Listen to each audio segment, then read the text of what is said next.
Ester 4. Usaha Mordekai untuk menolong orang Yahudi. Setelah Mordekai mengetahui segala yang terjadi itu, ia mengoyakkan pakaiannya, lalu memakai kain kabung dan abu, kemudian keluar berjalan di tengah-tengah kota sambil melolong-lolong dengan nyaring dan pedih. Dengan demikian, datanglah ia sampai ke depan pintu gerbang istana raja, karena seorang pun tidak boleh masuk pintu gerbang istana raja dengan berpakaian kain kabung. Di tiap-tiap daerah kemana titah dan undang-undang raja telah sampai, ada perkabungan yang besar di antara orang Yahudi disertai puasa dan ratap tangis. Oleh banyak orang dibentangkan kain kabung dengan abu sebagai lapik tidurnya.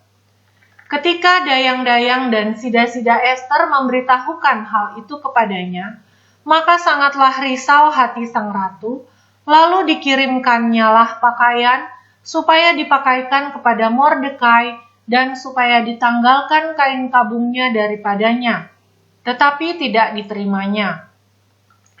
Maka Ester memanggil Hatah, salah seorang sida-sida raja yang ditetapkan baginda melayani dia, lalu memberi perintah kepadanya menanyakan Mordekai untuk mengetahui apa artinya dan apa sebabnya hal itu. Lalu keluarlah Hatah mendapatkan Mordekai di lapangan kota yang di depan pintu gerbang istana raja, dan Mordekai menceritakan kepadanya segala yang dialaminya serta berapa banyaknya perak yang dijanjikan oleh Haman akan ditimbang untuk perbendaharaan raja sebagai pembinasaan orang Yahudi. Juga salinan surat undang-undang yang dikeluarkan di Susan untuk memunahkan mereka itu diserahkannya kepada Hatah supaya diperlihatkan dan diberitahukan kepada Ester.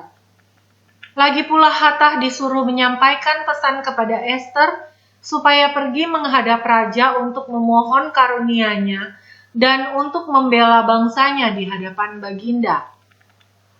Lalu masuklah Hatah dan menyampaikan perkataan Mordekai kepada Ester. Akan tetapi, Ester menyuruh Hatah memberitahukan kepada Mordekai.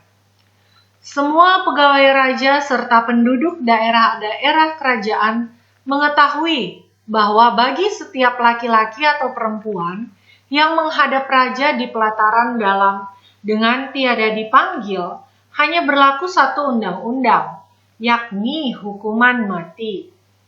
Hanya orang yang kepadanya raja mengulurkan tongkat emas yang akan tetap hidup.